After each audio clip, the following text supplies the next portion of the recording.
About 4 years ago, Clark Macauley, WU4B, spoke to us on this very same subject. Life's too short for QRO. Without even looking at that, the presentation tonight is about QRP, which we all know is operating with great skill and passion at very low power levels. And only some of us do it. And we don't talk about it enough, but this year we're going to have Clark speak to us again 4 years later, and I think you really will enjoy this. This was a wonderful presentation 4 years ago, and I'm glad you're here to hear it tonight. So, Clark? While Clark is moseying up here, I should mention also that Clark, as a DXer, has a 5-band DXCC, and that's quite an accomplishment.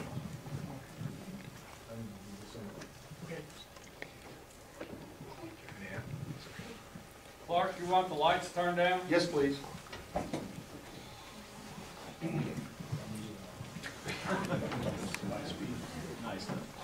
I feel a little intimidated because I have Mr. QRP about... Use the mic. I feel a little intimidated because I have Mr. QRP about 10 feet away, and it's always interesting when you get a chance to talk to people, talk in front of an audience where people know more than you do. Let me just give you, in the spirit of full disclosure, yes, I do operate QRP, but I also operate QRO. I currently have about 285 countries confirmed at 100 watts, and about 5 of those were with an amplifier, so most of my work is 100 watts and below. I'm not here to proselytize anybody. I'm here to challenge you to think a little bit about how you spend your precious time in amateur radio, because all of the time that we have is precious, and how we spend it really determines is by the values that we have. This particular presentation I'm going to share with you was first given at FDIM 4 days in May in Dayton in 2008, and it is by G3RJV, and he's, George Dobbs is the gentleman that did that. He's probably been one of the most notable people behind the resurgence of QRP operation and QRP building as well. And I did this about 4 years ago, and Walt said, I want you to come do it again. And I said, why? They've all heard it. And he said, well, we got a lot of new people, so it might be worthwhile to do that again. So I wanted to just kind of give you a sense in terms of what we're going to do tonight. This is probably going to be a different type of presentation than anything you've ever seen before. It's going to be part philosophy, and it's going to be part technical. And it's going to present an aspect of ham radio that some of us are delighted to see become more important, and it may even open up an idea for you as we go along. A little bit about myself. I was licensed in 1960. By the way, how much time do I have? 2 hours. All right, thank you. I always should have asked that first. I was licensed in 1961, and shortly thereafter got married, and maybe like some of you, found myself unable to continue in amateur radio for about the next 30 years. Just had no time at all. In 2005, my wife and I, Bride and I, were planning a visit to her mother-in-law. We call her Mother, and she lives near Erie, Pennsylvania. And if you know anything about the highways between here and Erie, Pennsylvania, there's a very important city on the way from Atlanta to Erie, and it's called Dayton. And we were going to go up there in May, and we were going to visit her mother in May. And I said, you know, let me tell you a little bit about amateur radio. There's this neat kind of a flea market thing up there in Dayton. I've never been to it. Can we just go up there and spend a day? And she said, sure. So this is one of those Daytons. If you've been to Dayton when it rains, all right, and I parked in the parking lot, the mud lot across the way. I mean, she got really introduced to there. So we're wandering around. It's raining cats and dogs out there. There's 15 to 20,000 hams inside the building. I'm getting tired, and I'm saying we need to go sit down somewhere. And I looked at the agenda, and it said seminar on QRP. I didn't have a clue as to what that meant. Now, QRP, as most of you know, is the 3-letter acronym that means basically lower power. You know, will you lower power? Are you running lower power? I didn't know anything about QRP. And so we went in and we sat in there and we listened to George Jobs talk about people making contacts at 5 watts. And I said, no way! It's not possible. And the more he talked, the more interested I got in saying, gee, I wonder if it really is possible to make contacts at 5 watts. What I was unprepared for was the other aspect of QRP, which we're going to talk about tonight with regards to it. So I do operate QRO, please understand that. I've even been known to pick up a microphone from time to time, since I generally prefer CW. But I'd like to share with you a few ideas about life is too short for QRO. Now, what does that mean? Well, one of the first things I heard when I told people I was interested in QRP operation, some people, well, what they said was, you know, life is too short for QRP. In other words, I don't have enough time to and the patience to be able to send out a measly 5-watt signal to make a contact. I'd rather put 100 watts to an antenna or 1,000 watts to an antenna. Life is too short for QRP. And furthermore, you guys running QRP make me work too hard. And I don't like it. And I figured, okay, fine, you know, to each his own. What George said was, you know, I have a different take on this, and that is life is too short for QRO. And it's because of some of the things that I'd like to share with you tonight. So just kind of bear with me as we go through this and try to follow the logic here. This is about 1/3 of the slides that George gave us at FDAM about 5 years ago. And I'm trying to give you the high points as we go through it. Okay, next slide. To the man who only has a hammer in his toolkit, every problem looks like a nail. You've probably used that yourself. In ham radio, when our attempt is when we want to communicate with people, if every time you look at a communication requirement, you think the only thing you can do is throw more power at it through bigger antennas, and by the way, there's nothing wrong with that. I wish I had some of the antennas that some of the people in this room have. All right, but if you think the only way to make a contact is throw more power at it, then that's what you're going to use. And what George was trying to tell us is in the world of QRP operation and building, that's not necessarily the case at all. Okay, next slide. How many, you know, if the only thing you have is a hammer and you want to open up a walnut, you might pick the hammer. And in reality, maybe there's a better tool that can be used to accomplish the same thing. Okay, next slide. The problem of time. What do we mean about the problem of time? Essentially this. You and I have 24 hours a day. That's all we have. You and I are going to live, you know, 50, 60, 70 years, some longer, some shorter. The challenge for all of us is how are we going to spend the time? And what are we going to spend it on?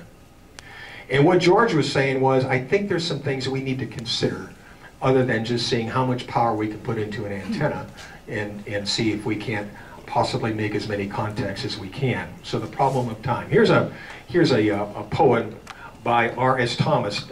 Thomas was a Welsh poet, and he wrote this. Let me just read this to you because this will give you a little bit of theory as to the philosophy behind QRP. He says, I have seen the sun break through to illuminate a small field for a while and gone my way and forgotten it. But that was the pearl of great price, the one field that had treasure in it. I realize now that I must give all that I have to possess it. Life is not hurrying on to a receding future. Remember that. Life is not hurrying on to a receding future, nor hankering after an imagined past. It is the turning aside, like Moses to the miracle of the lit bush, to a brightness that seemed as transitory as your youth once, but is the eternity that awaits you. Next slide, please. The operative phrase here is turning aside. Turning aside. You and I, if we are not careful, our life will be consumed by the tyranny of the urgent. Everything that comes at us will appear to be, it's got to be done now. Next slide. For those of you that are familiar with the biblical story of Moses, Moses said, let me now turn aside. Remember the burning bush? Most of you probably are familiar with that. And he decided after he heard the Lord God speak to him, he says, let me turn aside. Now the word turning aside is a very interesting Hebrew word. And basically what it means is to put away what I am doing for the moment and turn in a different direction to consider something that is more important or could be more important. It's not a transitory thing, it's a deliberate action to pursue what may be something much, much more important. Next slide. What we're talking about here is side roads. How many of you have been on a road trip and you're looking at the map and you see a very interesting highway that you've never been on before, and it's really not in the same direction that you want to go, but you decide to take the side road. It's sort of in the direction, but you really want to see what's on that side road. Have you ever done that? No. I've done that a lot. Matter of fact, there was a book back in the 60s when I lived in Southern California. It was called Blue Highways. And it was a book about all the interesting places you could go in California by following the highways that were printed blue on the map. All right? And the emphasis was get off the interstate and go explore something just for the sheer joy of it. Not because you have to, but just for the sheer joy of it. What are some side roads for those of us that are driven by the next D expedition? Now, let me just say here, I love chasing DX. You know, I was on the air, I don't know, I probably put 20 hours or in trying to chase Amsterdam Island. I really enjoy that. The thrill I got in making the contact at 100 watts was really, really super, and I really like to do that. But there are other things that you can spend your ham radio hours on. Like, why don't you turn aside sometime, turn off your FT whatever, or your big amplifier, or even your QRP rig, and consider what was crystal set technology all about. Now at FDIM this year, we're actually going to have something about crystal sets, right, Jim? Yes. All right. If you get on, there is a crystal set society, believe it or not, and these people sell parts, and they support getting back into crystal sets. Why would you want to do that? Because it's fun and it's relaxing. It's relaxing. Turn aside to crystal sets. My first radio, by the way, was a crystal set. Yes, I am that old. And it was a crystal set with a real galena crystal and a real cat's whisker on a real piece of plywood. Wow. With fan stock clips. That was my very, very first radios. And there's a lot of people that just like to mess around with crystal sets because it's fun. Next. What's another side road? There's what some of the new crystal sets look like. Next. That's all it is. It's a diode, a pair of headphones, and an antenna. And believe it or not, you can have some fun doing that. The Crystal Set Society sells a kit. When completed, it uses a Quaker Oats box. One of the tubular jobs. You wind the coil around it. It's really a lot of fun. Next. It's a big coil. The typical crystal radio nowadays has a tunable capacitor and a diode and so forth. Simple, self-powered radio. Next. The cat's whisker is what I had. Yes, you can still buy cat's whiskers in galena crystals. Next. Yeah, okay, yeah, do the next one. Here's a person just, now, this gets into the experimentation, okay. What if I could build a diode detector out of a rusty blade? Does that work? Sure. Why on earth would you want to do with it? For the sheer joy of it. Just to kind of do something where you're not on the air trying to listen to the pileups, which are fun, but you want to try to do something that's a little bit more relaxing. Next. Barbecue. Here's an old piece of charcoal. You can actually turn that into a crystal set radio. Now, these were all things that were developed by people whose love for experimentation was the key. And that's what we're going to basically focus on tonight. One of the aspects of QRP operators is we love to tinker, don't we, Jim? We love to build things. We love to find new ways of doing things. It's not just operating at 5 watts or 4 watts or 3 watts or 2 watts or 1 watt. That's not part of it. And now, if you run 1.5 kilowatts to your step IR on an 80-foot tower, does that mean you can't do this? Well, of course you can. It's just that there seems to be more builders, and low power stuff seem to go together. Why is that? Well, because low power radios and low power transmitters are very simple to build, and the parts are relatively available. Back in the 50s, when I became a radio amateur operator, people still built transmitters, they still built amplifiers. It's kind of difficult to find the parts to build an amplifier today, and I'm not even sure that that would even be a good use of your time, because the commercial amplifiers are really good. So QRP is more than operating at a low power. It's about experimenting. It's about letting your mind run wild. It's about looking into new technologies that you've never even considered for the sheer joy of it. In other words, turning aside from the tyranny of the urgent, turning aside from the pressures of the day, just to go someplace and experiment with something for the sheer joy of it. Next slide. This is what Marconi's desk looked like when he invented some of the things that he did. Next slide. Alan Yates, VK2ZAY.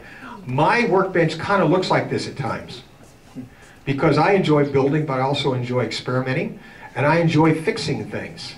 When I'm down in my workshop, which is in the basement, it's very easy for 2 or 3 hours to go by. It may not even, I don't even have a clock in that area. I don't want to know. I'm just down there to enjoy the kind of projects that I have and figure out how some things work. Next. Look at that. How about that? There you go, Jim. That looks like yours. It looks like a woodworking shop. That's your shop. Next. Shed culture is what we're talking about. QRP people typically do have a shed. Some people call it a man cave. They have a place where they go, and when they're in there, time just disappears. They do not keep track of it. They don't need to. They're really relaxing, doing it a lot. Another one. That's way too clean. Obviously, that person doesn't do anything. I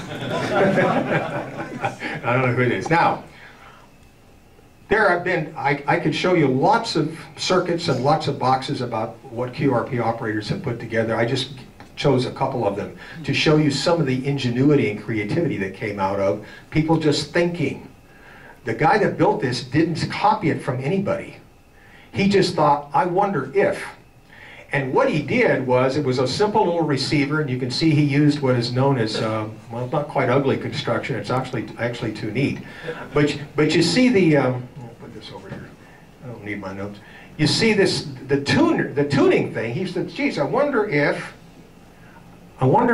I can approximate a variable capacitor by a little piece of wood, a shorting arm here, and then it passes over this piece of connector, so that I tune it by basically moving it. You see these marks down here?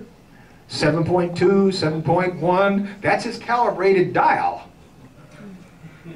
Now, yeah, I don't know about you, but I look at this and I say, well, that's kind of neat, but you know, I'm an Elecraft guy. I like things that look pretty and they've got gold plates and that kind of stuff. But there's an awful lot of QRP people that think this way and are always looking for new ways to do things, because it is definitely a lot of fun to be able to do that. Let me give you another example. Next slide, please. This is, yeah, let me go to the next slide, show you the picture. This is one that George Dobbs actually put together. Notice anything familiar about the tuning mechanism up here? Ladies? Lipstick tube. It's a lipstick tube and holder. And he figured, gee, I wonder if I could build a variable inductor and use it in conjunction with a simple receiver. I wonder if, and I'll just look around the house, oh gee, here's one of my wife's old lipstick holders. I wonder if that would work. And sure enough, it does work. It works just fine. Now, I'm not that creative. Okay, I tell my friends I am always on the wrong side of an idea. I never get the ideas, but when I see other people's ideas, I can figure out a way to make them work. I marvel at these people that come up with these simple things to do things. And again, it just seems that the people that come up with these ingenious circuits and ingenious ways to build simple radios that work also happen to be low-power QRP operators. Okay, next slide.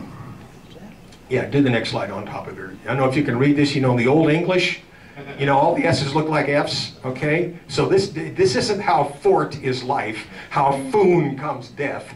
No, it really means how short is life and how soon comes death. Life is too short for QRO. I think what George was getting to is this. In our ham radio, if we run our ham radio time, our hours, whatever it is, the same way we sometimes run our life when we're working, and we run from contest to contest, and we run from de-expedition to de-expedition, and we run from target and one from project, and we just never seem to catch up, all right? His suggestion is, stop. The day's going to come when you won't be able to do anything, and there is another way that you can spend your time in addition to chasing those DX stations, and that's what he wanted to talk about next. Time, a lot of, in the West, we look at time as a linear, it's a straight line. Go to the next one. I think there's, yeah. The Greek had two interesting words, and they meant very different. Kairos time and chronos time. Now, chronos time, can anybody think of an English word that might come from the word chronos? Chronometer, right. Chronos time to the Greek is linear time. It's deadlines, it's appointments, it just marches on. I gotta do this, I gotta get these things done. Chronos time is that way, okay? Kairos time is different. Kairos time is that dimension of time that we are absorbed into. There is no deadline. It is something that we really, really want to do. For example, when we spend, for those of us that are parents, when we spend time with our child, and we are absorbed in that, in most cases that's Kairos time. When we take them to the doctor, that's Chronos time. When we are operating a contest, in most cases that is Chronos time. But when we are down in our workshop, working on something, experimenting with something, and we don't know when, if ever, it's going to work, and we don't care because we just like the process of doing it. We like to build, and we like to use the things that we build. That is Kairos time. Next. George, I thought I'd get this in. He said, there's something unnatural about a digital clock. He just said, I don't like those at all. So he went to the next one. He says, imagine, if you will, that you had a clock and there were no hands on it. There was no way to tell what the time was. The Chronos time would say that's impossible. I gotta have the hours. But Kairos time, in terms of what we might be doing with a portion of our ham radio time, really works without time. Next. Whenever you engage in activities that nourish your soul, you are in Kairos time. And what George suggests is experimenting with whatever it is, that aspect of ham radio that really interests you. Just to learn, just for the sheer joy of it, is Kairos time. I enjoy reading about and working with antennas. It's the most mysterious part of the hobby there is for me. I can't tell you how many hundreds of hours I have spent over the last 5 years just trying to understand how to get my antennas work better. All right, and when I did that, it was the type of time that was spent in such a way that I really felt the certain amount of fulfillment when I finally figured out something. Let me give you an example. Let me give you an alternative. I tried to put up a hex beam in order to capture Amsterdam Island. I figured I would need something other than my wire at 45 feet. All the propagation forecasts said I would. Do you have any idea how hard it is to get a hex beam up? I mean, I can't tell you the number of hours. I had to make plates. I had to make a post. I had to figure out how to get an old rotor to work. Of course, the hex beam itself is not straightforward, but it's not simple to build. I probably put 30 to 40 hours in it. And there was a time that it had to be done, and that was somewhere in that 10 days that Amsterdam Island was going to be on there. All right? I did it. Didn't get it up. Didn't really need it, as it turns out. I was able to get them on my wire. But the point is, that wasn't near as fulfilling as spending time later in the workshop working on a particular project, trying to figure out how it works. Next. Next, I won't do that. So the real challenge is, when we say life is too short for QR, we're saying, why don't we just slow down a bit and pick a topic that you would like to know more about, or something you would like to do. Turn off the radio for a while and allocate some time to investigating something that's different. In other words, don't think about time. Just consider that time to be timeless. Next. Remember the word pastime? This is a word that has disappeared from our English vocabulary for quite some time. You know what a pastime is? Pastime is when you're doing something you really enjoy and you don't even know what the clock says. And you don't care. And what those of us in QRP have found out is that not on the operational side, I'll give you an example of the operational side in a moment, but on the building and the experimenting side, that's where the QRP folks have really found something. When I was first licensed in 1961, it was common for hams to build the transmitters using war surplus gear. All right, and like the first Heathkit oscilloscopes that came out in the 40s after the war used war surplus CRTs and a lot of stuff. I think that's how Heathkit got started. It was common to spend time doing that, and we thoroughly enjoyed it. Those of you that know Mac and the tremendous amount of time that he spent in a replenish? No, I don't know what the word. Yeah, renovate. You know, he puts. I don't know. I was going to say countless hours, but that's a mistake. There's lots and lots of time into taking a piece of what appears to me to be junk and just doing a remarkable job that not only bring that thing back to life, but make it look almost brand new. That's an example of Kairos. He doesn't have a deadline in most cases. He's doing it for the sheer joy of it. And then, of course, he likes to operate. Next. Yeah, I'll skip on that next. This was an interesting thing. I forgot about this. I traveled in Wales about 4 years ago, and there is this Welsh term called ARAF, and it comes from the lower word below there, and it means slow, leisurely, placid way. They actually have these on the highways, and it's an encouragement to slow down, enjoy the scenery.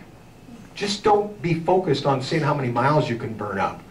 And that's the same thing that can happen if you explore and work on some of the things in QRP that is. Here's an idea. The guy made some batteries out of bleach and beans. Because I wonder, would this work? So he got some beans and he put them in there, put some electrodes in it, put some bleach in there. You can see it, and it actually did power a small circuit. You can see the waveform at the left there is powered a small circuit. All right. About a year ago, my Cantenna, Heathkit Cantenna, gave up the ghost. And somebody, Jim, I think it might have been you, sent me, oh, here's a perfect little dummy load using a peanut butter jar and salt water. I haven't built it yet because I've got too many other projects on my desk, but that's one of the things I want to fool around with to really see how it works. The QRPers are always figuring this stuff out. Next. When I was at Dayton in 2008, there was a little beacon, a QRSS. Now you know QRS means slow down your code speed. QRSS means really slow, or like maybe 5 seconds between a dot and a dash. Isn't that right, Jim? It's really slow. And the idea of QRSS is to see how far you can get with how little power by slowing things down. Next. And that little circuit was running in Germany in ON5SL, that's Belgium as I recall, and PA1 is Netherlands. And they were actually able to receive this very slow signal. Are you going to win any awards with that? No. Why do you do it? Because it was fun and it was enjoyable and we didn't have to do it. We just wanted to do that. One of the things that got the resurgence in the QRP world was the emergence of kits. In the NorCal QRP club was instrumental in coming up with some first-class radios and making them available a la Heathkit style. Quality boards, quality circuits, quality components, good instructions, and they would send you this. It was the NorCal radio that one of the very first ones was worked on by one of the founders of Elecraft, and most of you are probably familiar with Elecraft. I love to build kits. I'm not like some of the guys that try to figure out how to make a crystal set using a piece of charcoal. Like I said, I'm always on the wrong side of an idea, but I marvel at those people, and I learn from them. I really, really do. QRP operation, I probably should say a few things about QRP operation. I love QRP operation because so many people tell me it can't be done. I'm currently at 136 countries, running 5 watts, and this morning I got my first contact at 1 watt, Greece, 1 watt CW. I never thought I'd ever reach one. Of course, Jim QO over here, that's pretty common for him, but I had just really have never really done that. So the other thing about QRP operation is we try to see how much we can do with how little. And it really is, it's really an enjoyable thing. If I did not get that Greece connection, this contact this morning, it wouldn't have bothered me. I was doing it for the joy of it, not to try to see if I could get another point. And it's more QRPs, folks that I meet are like that. Final slide. So what's the end of this? What's the end of this? Well, I've got 3 things here. Life is really too short to run from event to event. There needs to be a T on the end. From event to event. You know, that's what your non-ham life is probably like, is running from appointment to appointment, from project to project, from date to date to whatever to whatever. Life is too short to continue to run that way. Take time to craft something for your use without a time frame, but for the sheer joy of it. My QRP radio is not the best radio in the world, although it's a good one. It's an Elecraft K2. It's not as good as the KX3 and some of the others. But the thing about the K2 is that I built it. And for me, being able to use something to make contacts that I built, I say handcrafted, is really, it gives me a sense of fulfillment that I could not probably get any other way. Please don't misunderstand me. I'm not saying there's anything wrong with buying an off-the-shelf, out-of-the-box rig. Not at all, because I have one. All right? But the K2 is the one that gives me the most pleasure because of the fact that I built it. Besides, that's a good radio. So take time, begin to consider over the next year, what would I like to explore? Do I want to explore QRP operation? Can I really make a contact from my shack at 5 watts? Is that even possible? Can I do that? Can I build something that I've never really built before? Can I learn to solder because I've never soldered? Just something that will help you allocate some of your ham radio time to Kairos, where you really, really get involved with it. And finally, QRP operators had found this lost art. In the 50s and the 60s, hams built a lot of stuff, and then they kind of stopped, it seems. And they started buying new radios because they were better performing and less expensive.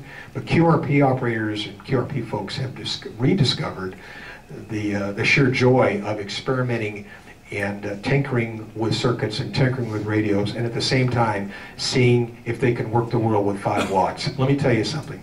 If I can work the world with 5 watts with a wire at 40 feet off the ground, you can too. So life is too short for QRO. Does that mean that QRO people can't do this? Of course not. Of course they can. They can do that. My whole point here is just simply to say, get to know some QRP people. I'm not saying I'm the person you need to know, but get to know some QRP people, and you'll find out that they really, really are involved in some pretty fascinating things. Take the time out to do that, and I know that you'll be pleased. It could be one of the best decisions you make for this year. Thank you so much.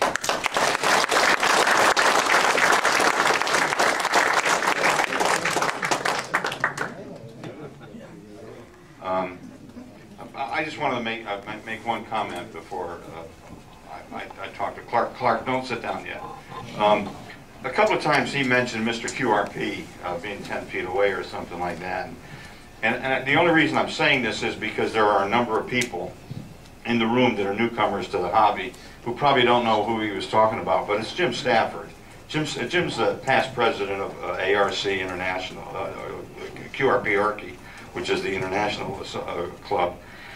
And he's a member of the QRP Hall of Fame, and there's probably not a QRPer in this room that wasn't influenced by him, because I know I wouldn't have ever become interested in this aspect of the hobby if he hadn't nagged me and nagged me about coming to a NOGA meeting. So I didn't want to take anything away from you at all, but you did bring it up.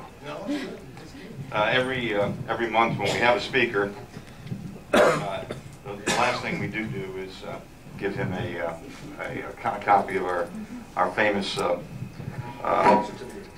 certificate of appreciation. Thank you. Thank you very much. Thank you.